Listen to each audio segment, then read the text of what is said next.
Bonsoir à tous et soyez les bienvenus dans votre journal. Ce soir, la rédaction accueille Jérôme Dubreuil, responsable du pôle environnement et santé au sein de l'ARS. Bonsoir.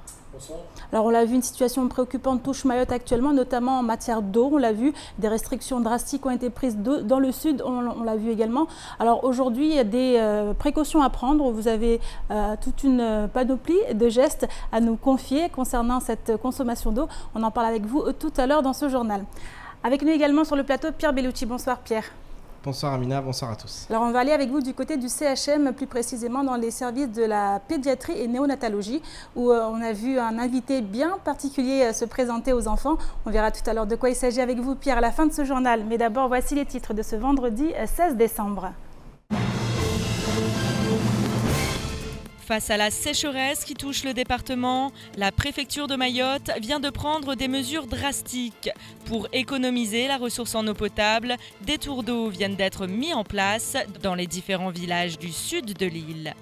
Bandrélé, Bouéni, Chikoni, Chirungi, Dembeni, Kanikeli, Wangani et Sada vont donc connaître des coupures d'eau de façon alternée. Ce sont 63 000 habitants répartis dans 40 villages qui vont ainsi être impactés.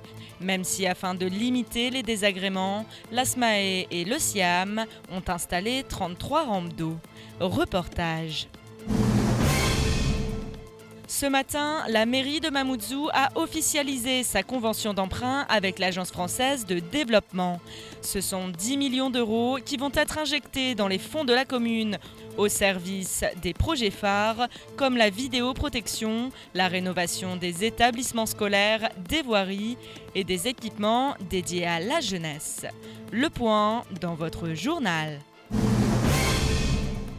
Noël approche à grands pas et comme chaque année, le Rotary Club de Mamoudzou, en partenariat avec le Centre hospitalier de Mayotte, organise une action en faveur des enfants hospitalisés dans les services de pédiatrie et de néonatologie.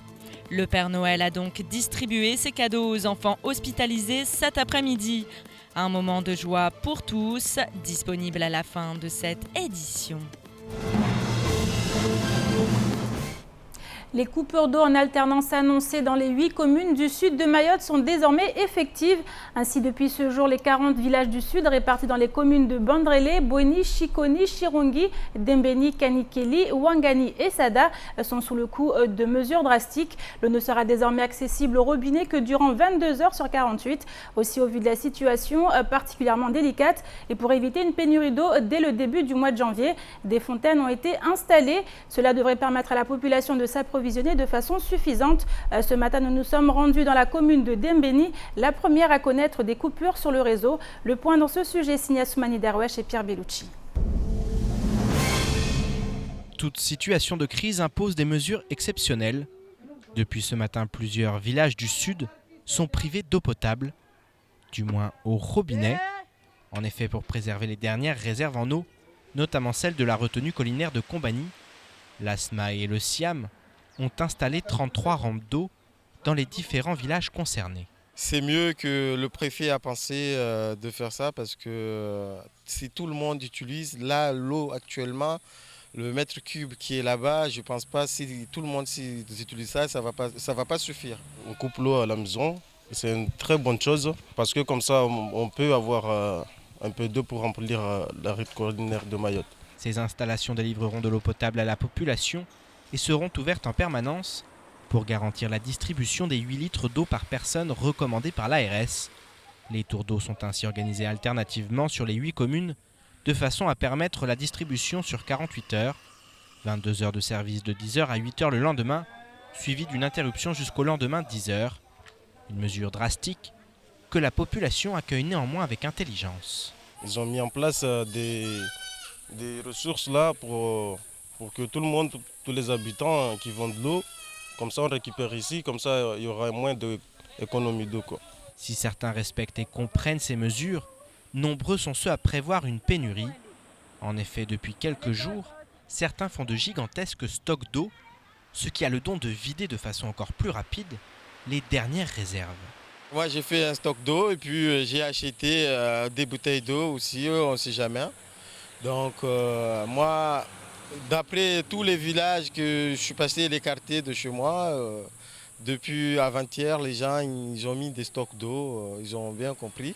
A noter que la SMAE ne peut garantir la potabilité au moment de la remise en eau du réseau. Des précautions de base devront donc être prises par les abonnés, à savoir ne pas boire l'eau du robinet et la faire bouillir au moins 5 minutes avant utilisation. A noter également que la SMAE a renforcé son personnel pour répondre aux questions des clients. En cas de problème, il est ainsi possible d'appeler le 02 69 61 11 42 puis de taper 3 pour toute information sur les perturbations ou le manque d'eau.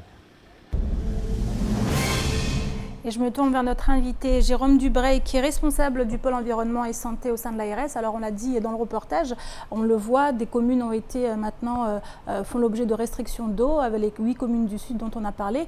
Et des comportements ont été notés, notamment certains habitants ont tendance à vouloir stocker de l'eau. Alors qu'est-ce que ça comporte comme conséquence ?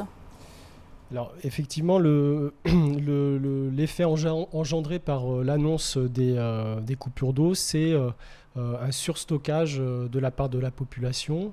Donc ça ne va pas dans le sens recherché, parce qu'aujourd'hui on essaie d'économiser la ressource en eau et pour tenir en fait jusqu'à ce que la saison des pluies arrive et qu'on puisse avoir des pluies efficaces qui remplissent en fait les retenues collinaires.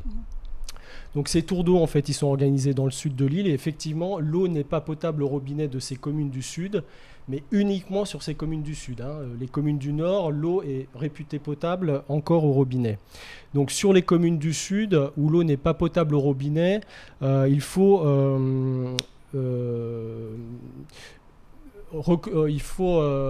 mettre en place en fait des bons gestes qui sont effectivement laisser bouillir, enfin faire bouillir l'eau pendant 5 minutes avant de la consommer pour la boisson et les usages alimentaires. Une fois qu'elle a été mise à ébullition, il faut la stocker dans des récipients propres, fermés, couverts, et on essaie de la stocker dans des endroits propres et ventilés. Et elle peut être consommée jusqu'à 72 heures maximum. Pour pallier en fait et maintenir en fait un accès à une eau potable, comme vous l'avez dit dans le reportage, il y a des points d'eau publique qui ont été installés dans chacun des villages.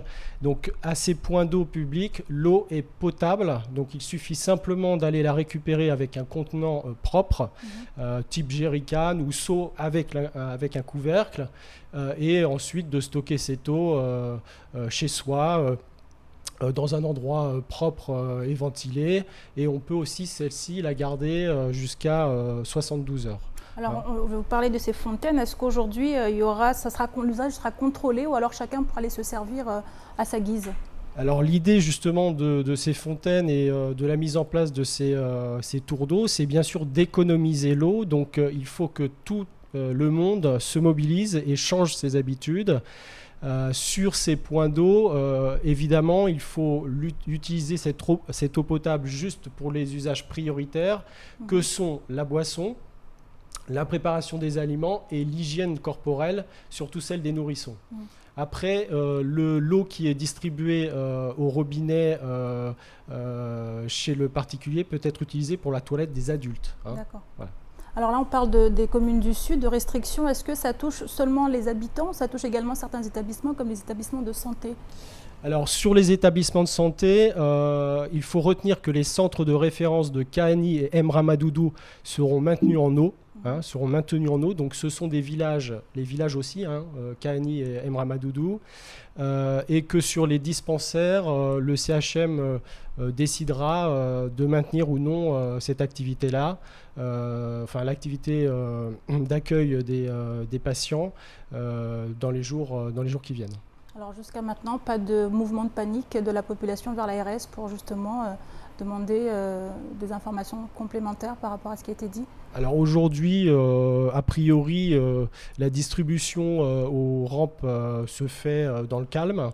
Ce qu'il faut quand même ajouter, c'est qu'aujourd'hui, Mayotte connaît une situation exceptionnelle et face à cette situation, l'ARS met en place une surveillance des maladies hydriques dans les établissements de santé pour déceler un départ d'épidémie ou autre et pouvoir agir le cas échéant si jamais on avait un souci d'épidémie. Ce qu'il faut bien comprendre aussi, et je le répète, c'est qu'aujourd'hui, l'eau, c'est l'affaire de tous. C'est-à-dire qu'aujourd'hui, il faut que tout le monde se mobilise, il faut que les citoyens changent leurs habitudes de consommation, il ne faut pas stocker de manière effrénée l'eau parce qu'effectivement, ces tours d'eau vont être mis en place de manière régulière et donc un jour sur deux, l'eau reviendra au robinet. Donc ce n'est pas la peine de stocker plus que ce qui est nécessaire pour l'utilisation d'une journée. Donc il faut bien retenir ça. Sanitaire des moustiques qui peuvent proliférer dans ces points d'eau qu'on a stockés. Alors au niveau des stockages d'eau, effectivement, il faut rappeler que le stockage dans des bidons doit se faire, mais il peut se faire, mais avec un grillage moustiquaire d'appliquer sur le dessus en fait du récipient pour éviter effectivement le développement des moustiques qui sont vecteurs de maladies. Merci beaucoup Jérôme Dubreuil pour toutes ces précisions. On suivra la situation de très près du côté de l'ARS notamment. Merci à vous de nous d'avoir répondu à toutes nos questions. Et ce matin se tenait l'Assemblée du Conseil départemental de l'habitat et de l'hébergement. À l'ordre du jour, le renforcement et les évolutions de la gouvernance, les démarches d'amélioration de la connaissance ou encore les bilans spécifiques des dispositifs publics. En clair, il s'agissait de se projeter dans les futures actions à mener en termes de logement à Mayotte, mais aussi et surtout en termes d'aménagement foncier, une matière qui représente un véritable défi pour l'île aux Lagons. Plus de précisions dans ce sujet, signé Abbas Alidi, Pierre Bellucci et Leslie Vimnet. L'Assemblée du Conseil départemental de l'habitat et de l'hébergement se tenait ce matin au sein de l'hémicycle Younoussa Bamana. En présence de représentants du département et de la préfecture, les différents acteurs ont pu faire le point sur les actions mises en place et à mener en matière de logement à Mayotte.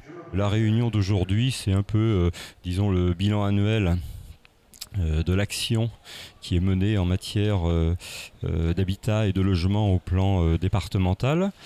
Cette action donc elle se décline à la fois sous l'angle disons des politiques mises en place avec pour cette année disons un certain nombre d'actualités importantes, notamment la signature de l'accord territorial du plan logement outre-mer, en tout début d'année la signature du protocole FRAFU.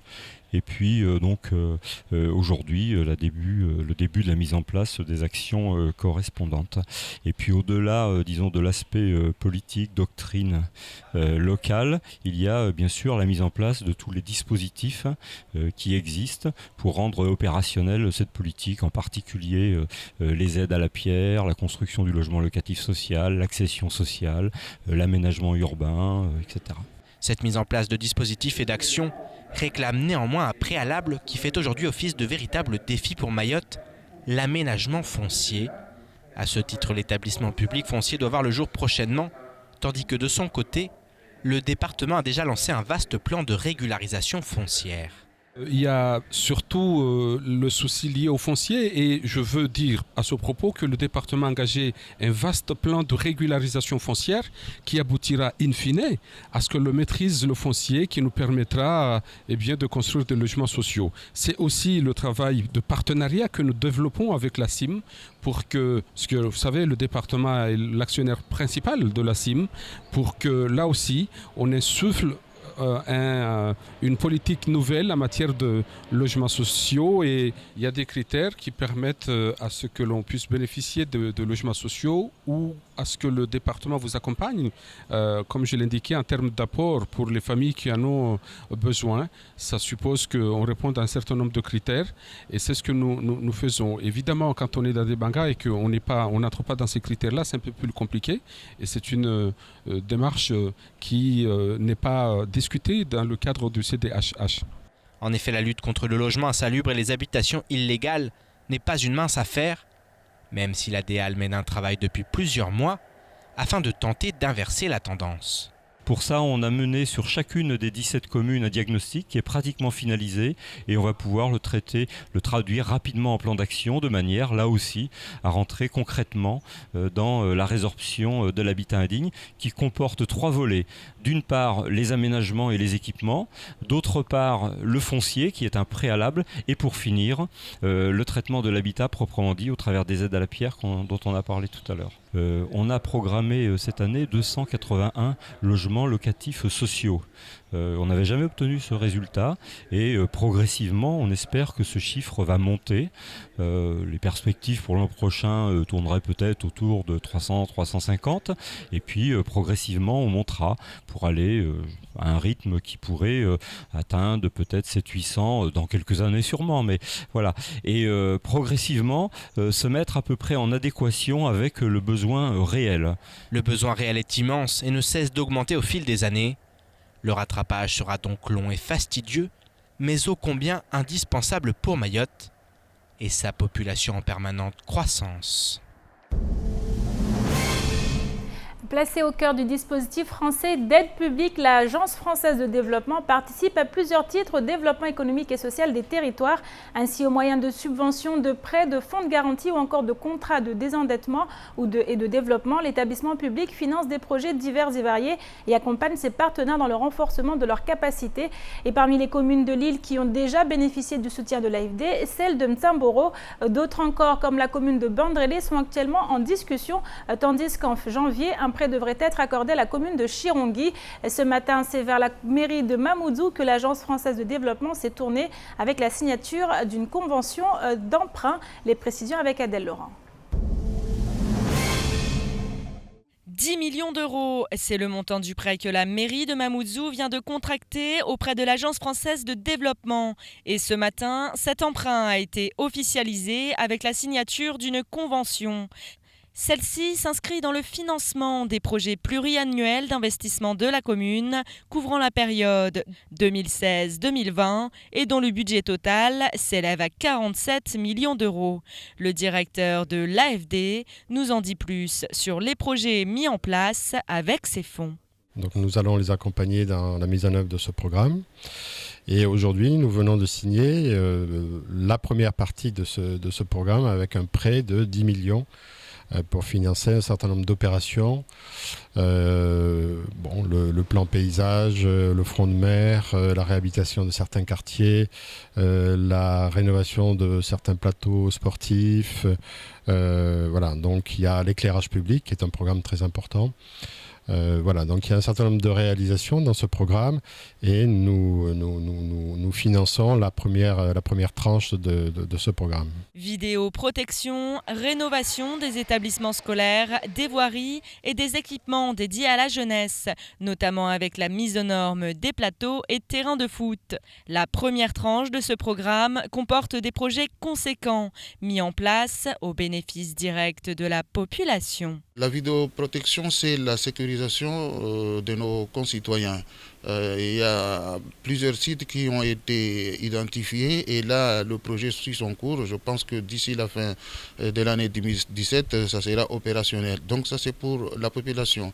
Mais aussi, il y a la voirie, parce que la voirie communale est totalement détruite à notre arrivée. On ne pouvait pas circuler. Maintenant, ça se voit. On rénove, on répare. Il y a un PPI qui a été établi par rapport ici à l'an 2020. Donc les travaux suivent leur cours et puis c'est pour la population, mais aussi pour la jeunesse. Il y a des équipements sportifs. Il y a aussi les équipements culturels qui se font et puis là on va penser comment faire pour occuper ces maisons culturelles.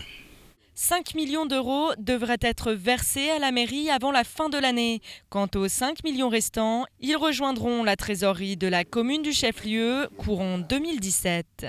Ce prêt de 10 millions d'euros, emprunté avec un taux d'intérêt inférieur à 1%, doit être remboursé sous 15 ans. Des conditions très favorables pour la commune. Et place maintenant au reste de l'actualité de ce vendredi 16 décembre avec notamment l'aéroport de Mayotte qui va bientôt changer de main ou encore Interil qui n'a toujours pas obtenu l'autorisation de faire atterrir son Airbus A320 à Mayotte ni à La Réunion. Davantage de précisions dans l'actualité en bref. La société SNC-Lavalin a annoncé il y a quelques mois son souhait de vendre sa filiale française à la tête de 16 aéroports régionaux dont celui de Mayotte. Le groupe québécois d'ingénierie et de construction a depuis reçu une offre de reprise par Cyclades Impact Holding pour la totalité de ses actifs en France. Le processus de vente semble aujourd'hui en bonne voie puisqu'hier, un arrêté autorisant la reprise de l'aéroport a été publié au journal officiel. SNC-Lavalin est désormais en mesure de passer le relais à Impact Holding. Cette entreprise d'achat de sociétés et de transactions sera associée au fonds d'investissement Cyclades. Alors bonne ou mauvaise nouvelle pour Mayotte, pour l'heure il semble difficile d'en juger, même si une chose est sûre, les repreneurs ne sont pas des professionnels du transport aérien. L'aéroport va ainsi passer aux mains de banquiers d'affaires, et il nous tarde d'en savoir plus sur ce projet global de reprise, qui espérons-le ne représentera pas un retour en arrière pour Mayotte. Et toujours dans le domaine aérien, contrairement aux rumeurs qui circulent, la compagnie comorienne Interil est toujours privée de licence d'exploitation par la Direction générale de l'aviation civile française en ce qui concerne son nouvel Airbus A320. L'appareil qui devait être basé à Mayotte assure finalement les liaisons depuis la capitale comorienne. Les voyageurs de La Réunion et de Mayotte ne peuvent donc pas prétendre aux nouvelles offres proposées par Interil et notamment cette campagne promotionnelle avec des billets à 200 € aller-retour sur l'ensemble des destinations. Les démarches sont entamées pour remplir les conditions techniques, financières et morales exigées, mais pour l'heure, l'Airbus ne peut toujours pas se poser à Mayotte ou à La Réunion. Du côté de la direction de la compagnie, les craintes que les autorités de l'aviation civile de La Réunion bloquent l'autorisation en raison de la forte concurrence qu'induit ce nouvel appareil se font de plus en plus présentes. Et bonne nouvelle dans le domaine économique, depuis ce jour, l'enseigne Gina est implantée à Mayotte. Sa toute première franchise et boutique investit le centre commercial Jumbo Score à Mamoudzou. Cette marque fait partie des labels mode du top niveau national et depuis 2008, Gina est notamment le chausseur officiel de l'élection nationale Miss France. Avec 32 magasins à La Réunion et 2 magasins à Madagascar, la marque fait partie des incontournables dans le paysage de la mode au sein de la zone Océan Indien. Place maintenant la conquête des clients mahorais qui vont pouvoir découvrir toute une gamme de produits de luxe destinés aux femmes, aux hommes mais également aux enfants. Et enfin, à l'approche des fêtes, et comme c'est désormais le cas chaque année, le Rotary Club de Mamoudzou, en partenariat avec le centre hospitalier de Mayotte, a organisé cet après-midi une action en faveur des enfants hospitalisés dans les services de pédiatrie et de néonatologie. Tous les enfants des différents services ont ainsi reçu un cadeau des mains du Père Noël. Un beau moment qui permet d'oublier le temps de quelques heures les difficultés liées à l'hospitalisation. Un sujet signé Mohamed Mariox, Pierre Bellucci et Leslie Vimney. C'est devenu un magnifique rituel de fin d'année. À quelques jours de Noël, cet après-midi, le Rotary Club de Mamoudzou a investi les services de pédiatrie et de néonatologie du CHM. Objectif, distribuer des cadeaux à tous les enfants. Un moment de partage unique en présence du Père Noël, qui a toujours le don de rendre fiers les membres du Rotary Club.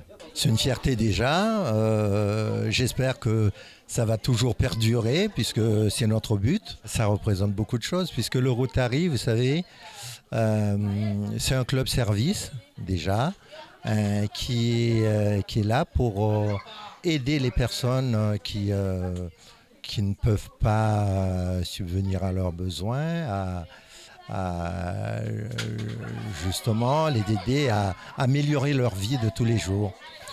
Et pour nous, cette action, ça fait partie des grands axes stratégiques du Rotary, c'est-à-dire c'est la santé de la mère et de l'enfant. L'hospitalisation représente toujours un moment difficile dans la vie d'un individu, d'autant plus lorsque ce dernier n'est encore qu'un enfant. Cette action est donc vécue comme un moment de bonheur et de joie pour tous ceux qui ont la chance d'y participer. C'est toujours des émotions, jamais la même chose pour chaque enfant. C'est toujours très agréable de leur donner un petit peu de bonheur en ces périodes un peu troubles où ils sont hospitalisés. C'est un beau moment parce qu'en plus, à 10 000 km de la métropole, on a toujours un peu de mal à se faire à l'idée que c'est Noël, de par le climat et voilà. Donc on a bien décoré le service. Les agents ont pris beaucoup de temps à décorer le service de néonatologie pour justement laisser cette ambiance, donner cette ambiance de fête en fait. Cette distribution de cadeaux fait partie des actions menées tout au long de l'année par les membres du Rotary qui tentent à leur manière d'aider les personnes en difficulté, et ce quelle que soit leur origine et leur situation, comme c'est notamment le cas avec la création du Centre des Grands Brûlés qui a ouvert en Grande Comore. On a une très grande action, c'est les Grands Brûlés avant qui étaient à la Grande Comore, qui venaient sur Mayotte, et nous avons contribué à monter un centre ça s'appelle Caritas, à Moroni, et les brûlés maintenant ils viennent plus sur Mayotte, ils sont soignés sur place. Donc, vous savez comment c'est la souffrance d'une famille qui n'a pas les moyens de pouvoir venir à Mayotte et qui peut se faire soigner chez ses proches. C'est vraiment très très important pour nous. Poupées, voitures télécommandées, livres, jeux de cartes, les enfants ont été gâtés par le Père Noël. Certains n'ont d'ailleurs pas attendu avant de déballer leurs cadeaux, qu'ils auront bientôt tout le loisir de ramener hors de ces murs. On vient de le voir, Pierre, un moment assez particulier, un moment de joie pour ces enfants qui sont hospitalisés. Le Père Noël est venu les voir et les a couverts de cadeaux. Oui, chaque année, c'est une action qui est répétée par le Rotary Club de Mamoudzou, et le Rotaract aussi, les plus jeunes. Effectivement, ils font beaucoup d'actions. C'est des actions qui sont toujours très positives, avec beaucoup de sourires. C'est compliqué, l'hospitalisation. Ce sont des enfants, on le voit, certains avec des plâtres, d'autres ne pouvaient pas aussi se déplacer. Ils étaient à l'isolement. Donc, le Père Noël devait passer les cadeaux au papa, aux mamans. Donc, forcément, c'est vraiment une très, très belle action qu'on se plaît à chaque fois à montrer, à faire des reportages sur ce genre d'événements, parce que c'est un véritable événement. Le Père Noël vient au CHM, les enfants ils étaient ravis, ils ont eu aussi un cadeau, et puis aussi c'est effectivement toute cette effervescence et cette joie autour des fêtes. Il y a eu Maoulida récemment, il y a Noël, c'est aussi ces fêtes, elles ont aussi cette vocation à rassembler, quelle que soit l'origine, la couleur de peau, quelle que soit la religion, la foi des uns et des autres. Donc forcément c'est des actions qu'on aime à montrer. C'est aussi les côtés positifs de Mayotte. Il faut aussi montrer ce positif. C'est vrai qu'on est en fin d'année 2016, on a eu une année qui était compliquée, il s'est passé beaucoup de choses, un climat social très compliqué. On se souvient des décasés, on se souvient de tout ce qui s'est passé avec toutes ces grèves qui se sont enchaînées, le changement aussi au niveau de la préfecture, beaucoup de changements à Mayotte, des épisodes qui ont été parfois compliqué parce que des tensions sociales, des tensions communautaires, mais il y a aussi beaucoup de bons côtés et on avance dans le positif. Je pense qu'aujourd'hui on essaye de montrer un maximum le positif sans non plus passer outre tout ce qui est négatif à Mayotte, et Dieu sait qu'il y a beaucoup de choses, et chaque jour dans nos éditions on parle aussi de ce qui ne va pas parce que c'est important, mais il faut aussi mettre en valeur cette jeunesse. On le fait à travers beaucoup de nos reportages. En tout cas, on essaie d'apporter un côté positif aussi, parce que Mayotte avancera dans le positif, parce qu'il y a aussi beaucoup de choses positives qui se passent sur cette île, et parce que c'est très important de mettre en lumière, de mettre en valeur toutes ces actions qui sont menées quotidiennement à Mayotte. Merci beaucoup Pierre pour toutes ces belles informations. Et c'est ici que s'achève cette édition. Merci à vous de l'avoir suivi. Une édition à retrouver en rediffusion sur OM5, également disponible en replay sur notre site l'infocoésie.fr, sur YouTube et sur notre page Facebook. Et enfin, la rédaction et moi-même vous donnons rendez-vous dès lundi pour une nouvelle édition, même heure, même chaîne. Bonne soirée, bonne fin de semaine à vous.